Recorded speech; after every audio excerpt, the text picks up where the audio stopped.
പിതാവിൻ്റെയും പുത്രൻ്റെയും പരിശുദ്ധാത്മാവിൻ്റെയും നാമത്തിൽ ആമേൻ. എൻ്റെ പ്രിയപ്പെട്ടവരെ, വീണ്ടും നമ്മൾ കണ്ടുമുട്ടുന്ന കർത്താവിനെ ഇന്നത്തെ ദിവസം നിങ്ങൾക്ക് എല്ലാവിധ അനുഗ്രഹങ്ങൾ കൊണ്ട് കർത്താവ് നിങ്ങൾ നിറയ്ക്കട്ടെ. കൃപാസാൽത്താര ജീവനോടെ പ്രത്യക്ഷയുടെ മാതാവിൻ്റെ നീലം മേലങ്കിയാൽ നിങ്ങളുടെ ആശകളെയും പ്രതീക്ഷകളെയും കർത്താവ് സംരക്ഷിക്കട്ടെ. നമുക്ക് പ്രത്യക്ഷ പ്രാർത്ഥനയിലേക്ക് വരാം. അമ്മേ പരിശുദ്ധ അമ്മേ, അമ്മേ പരിശുദ്ധ ദൈവമാതാവേ, ദൈവമാതാവേ, അന്ന് അങ്ങ് കൃപാസനത്തിൽ പ്രത്യക്ഷപ്പെട്ട് വരാൻ പോകുന്ന മഹാദുരന്തത്തിൽ നിന്ന് രക്ഷപ്പെടാനും എല്ലാവർക്കും വേണ്ടി പ്രാർത്ഥിക്കുവാനും ആവശ്യപ്പെട്ടിട്ട് 20 വർഷം തികയുന്ന ഈ വേളയിൽ കൃപാസനത്തിലൂടെ ഞങ്ങൾക്ക് ഈ ദേശത്തിന് അങ്ങ് മാധ്യസ്ഥം തേടി തന്ന എല്ലാ അനുഗ്രഹങ്ങൾക്കും കൃപകൾക്കും ഞങ്ങളിപ്പോൾ ഹൃദയം നിറഞ്ഞ നന്ദി പറയുന്നു. അമ്മേ പരിശുദ്ധ അമ്മേ, ജപമാല മാതാവേ, സകല കൃപാസനം പ്രാർത്ഥനയോടും ചേർത്ത് ഞങ്ങളിപ്പോൾ പ്രാർത്ഥിക്കുന്ന ഈ കുടുംബത്തിന്റെ പ്രത്യേക നിയോഗം, എന്റെ പ്രിയപ്പെട്ട നിയോഗം പറയേണ്ട സമയമാണിത്. ഇന്നത്തെ ആവശ്യങ്ങളാണ് പറയേണ്ടത്. ഇന്ന് നിങ്ങൾ ചെയ്യേണ്ട ജോലികൾ, സഞ്ചരിക്കേണ്ട വഴികൾ, കൂടി വിചാരത്തിൻ്റെ മീറ്റിങ്ങുകളൊക്കെ വല്ലതും ഉണ്ടെങ്കിൽ അത്, തീരുമാനം എടുക്കാനുണ്ടെങ്കിൽ അത്, സ്ഥാപനങ്ങൾ സന്ദർശിക്കാനുണ്ടെങ്കിൽ അത്, സാമ്പത്തിക ആവശ്യത്തിന് വേണ്ടി പോകുന്നുണ്ടെങ്കിൽ അത്, രോഗപീഠകളെ കൊണ്ട് വലയുന്നുണ്ടെങ്കിൽ അത്, ഇങ്ങനെ എല്ലാമാണ് പറയേണ്ടത്. മനസ്സിൽ ഈശോയുടെ പരിശുദ്ധ അമ്മ കൃപാസനം പ്രത്യക്ഷീകരണത്തിൻ്റെ യോഗ്യതയാൽ ഞങ്ങളെ സഹായിക്കണമെന്ന് മനസ്സിൽ പറയണം.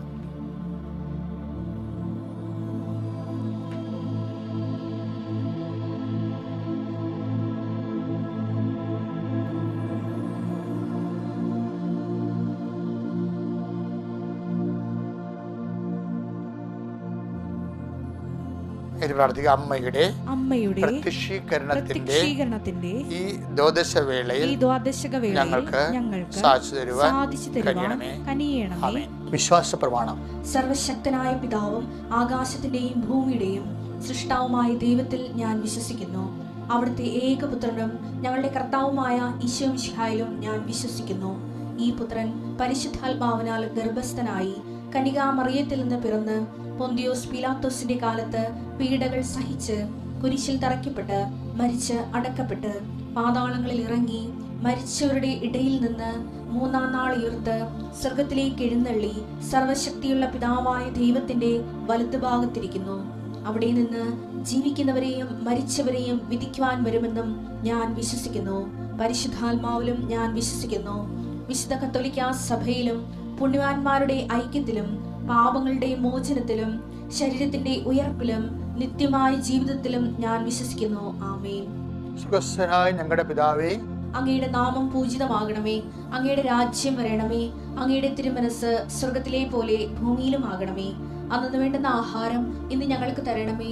ഞങ്ങളോട് തെറ്റ് ചെയ്യുന്നവരോട് ഞങ്ങൾ ക്ഷമിക്കുന്നത് പോലെ ഞങ്ങളുടെ തെറ്റുകൾ ഞങ്ങളോടും ക്ഷമിക്കണമേ. ഞങ്ങളെ പ്രലോഭനത്തിൽ ഉൾപ്പെടുത്തരുതേ, തിന്മയിൽ ഞങ്ങൾ രക്ഷിക്കണമേ. ആമേൻ. നന്മ നിറഞ്ഞ മറിയമേ, സ്വസ്തി. കർത്താവ് അങ്ങയുടെ കൂടെ സ്ത്രീകളിൽ അങ്ങ് അനുഗ്രഹിക്കപ്പെട്ടവളാകുന്നു. അങ്ങയുടെ ഉദരത്തിൻ ഫലമായി ഈശോ അനുഗ്രഹിക്കപ്പെട്ടവനാകുന്നു. പരിശുദ്ധ മറിയമേ, തമ്പുരാന്റെ അമ്മേ, പാപികളായ ഞങ്ങൾക്ക് വേണ്ടി ഇപ്പോഴും ഞങ്ങളുടെ മരണസമയത്തും തമ്പുരാനോട് അപേക്ഷിക്കണമേ. ആമേൻ. പ്രാർത്ഥിക്കാം. കർത്താവേ, ശിരസ് നമിച്ച് കൈകൾ കുപ്പിയാണ് നിയോഗങ്ങളുടെ ഈ അഭിഷേക പ്രാർത്ഥന സ്വീകരിക്കേണ്ടത്. കർത്താവ് നിന്റെ ഉന്നതമായ നാമത്തിന് സ്വസ്ഥം ചെയ്യുന്നു. കർത്താവ്, കഴിഞ്ഞ രാത്രി എത്രയോ പേര് മരിച്ചു, എന്തുമാത്രം പീഡ സഹിച്ച് മരിച്ചു. അതേസമയത്ത് എന്തുമാത്രം വിഷമതകൾ അനുഭവിച്ചവരുണ്ട്, രോഗപീഠ അനുഭവിച്ചവരുണ്ട്. കർത്താവ്, അങ്ങയുടെ ദിവസം എഴുന്നേറ്റ് രോഗമാണെങ്കിൽ വേദന ഉണ്ടെങ്കിലും ഉണർച്ചയോടെ അങ്ങയുടെ ദിവസം ഈ പ്രാർത്ഥന അറ്റൻഡ് ചെയ്യാൻ നീ എന്നെ സഹായിച്ചില്ലേ, അതിന് ഞാൻ നിനക്ക് നന്ദി പറയുന്നെന്ന് പറയണം. കർത്താവ്, എല്ലാ മക്കളെയും ഇപ്പോഴും ശുശ്രൂഷ പങ്കെടുത്തുകൊണ്ടിരിക്കുന്ന എല്ലാവരെയും കർത്താവ് നിന്റെ തിരുമുറിവാടുന്ന ആണിപ്പടുതാടുന്ന അത്ഭുത കരുത്താൽ മക്കളെ സ്പർശിക്കണേ. ഉച്ച മുതൽ ഉള്ളംകാര് വരെ ഓരോ കോശങ്ങളിലും പേശികളിലും അസ്ഥിബന്ധങ്ങളിലും ശരീരകോശങ്ങളിലും സ്പർശിക്കണമേ. കർത്താവിൻ്റെ രക്തം നിങ്ങളിലേക്ക് ഒഴുകട്ടെ.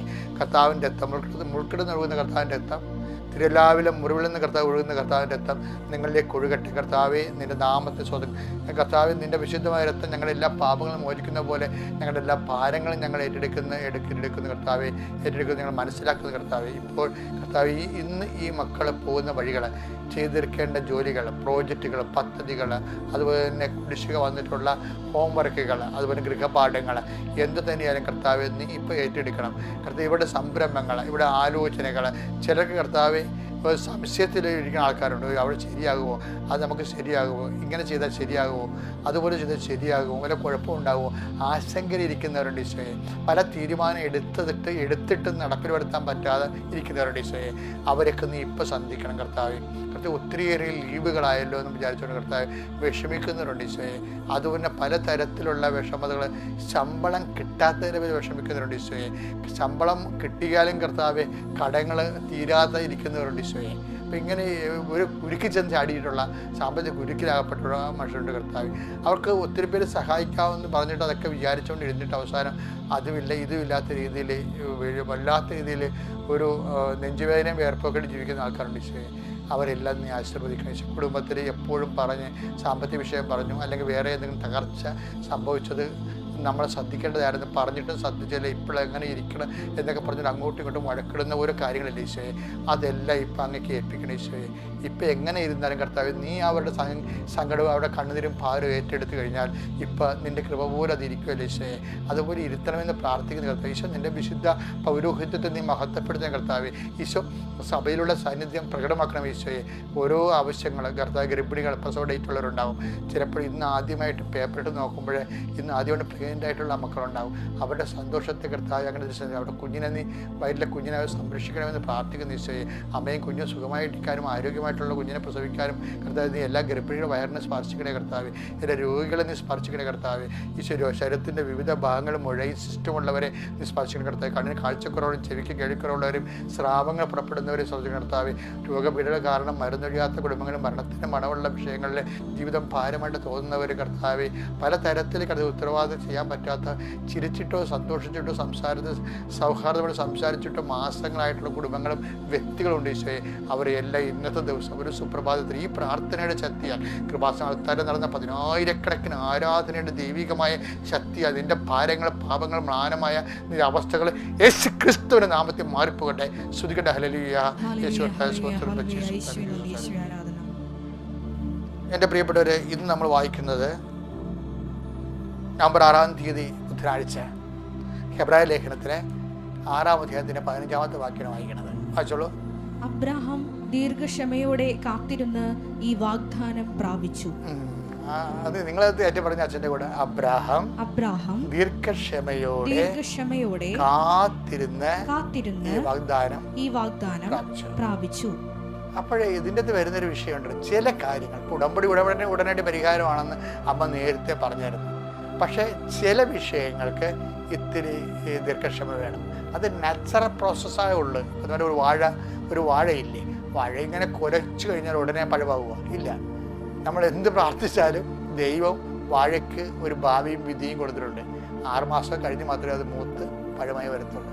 എന്നാലേ അതിൻ്റെ ടേസ്റ്റും മധുരം ഉണ്ടാകത്തുള്ളൂ. അപ്പോൾ നീ ആവശ്യപ്പെടുന്ന അനുസരിച്ച് ഉടനെ പറഞ്ഞാൽ ചവർപ്പായിരിക്കും, അതിന് കരുവക്കമ്പലും കൊള്ളാതെ വരും. അപ്പം അതുകൊണ്ട് എന്തെങ്കിലും കാര്യം നടക്കാതെ പോയെങ്കിൽ അത് കർത്താവിൻ്റെ കൈകളിലേക്ക് ഏൽപ്പിച്ചാൽ മതി. കർത്താവിന് ഇഷ്ടമുള്ളപ്പോൾ അത് മധുരിക്കുന്ന സമയത്ത് കർത്താവ് അത് കൈകാര്യം ചെയ്യും.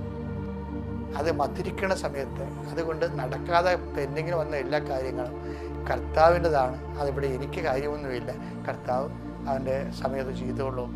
അപ്പോൾ അവർ കയറിപ്പോവില്ല, ഇവർക്ക് പിള്ളേരുണ്ടായില്ല, അവിടെ കല്യാണം നടന്നല്ല.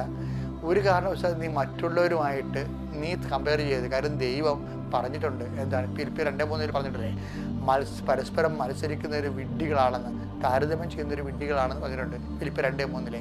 അപ്പോൾ എന്ന് വെച്ചാൽ നിങ്ങൾ ഓരോരോ കാര്യം നോക്കണം. എന്താണ് അതായത് മറ്റുള്ളവർക്ക് അത് കിട്ടിയല്ലോ, പിന്നെ എനിക്കെന്താ കിട്ടാത്തത്? എൻ്റെ ദൈവത്തിലെ നിനക്ക് കിട്ടാത്തത് എന്താണ്?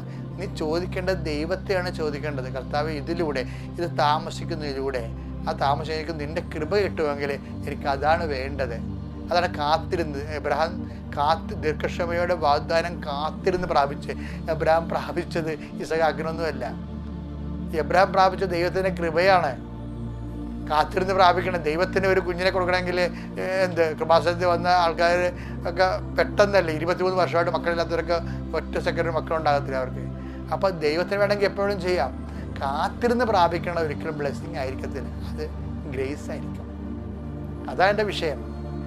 ബ്ലെസ്സിങ് എന്ന് പറഞ്ഞാൽ ഫിസിക്കൽ ഫേവേഴ്സാണ്. എന്ന് വെച്ചാൽ ഈ ബോഡിയുടെ പുറത്തുള്ള ജോലി, വീട്, വിവാഹം, അതൊക്കെ നമ്മുടെ ശരീരത്തിന് ജോലി ഉണ്ടായാൽ നമുക്ക് പൈസ കിട്ടും. പൈസ കിട്ടിയാൽ നമുക്ക് വീട് വെക്കാം, നമുക്ക് കല്യാണം കഴിക്കാം, നമുക്ക് നല്ല ഭക്ഷണം കഴിക്കാം, അതെല്ലാം ശരീരത്തിൻ്റെ ആണ്.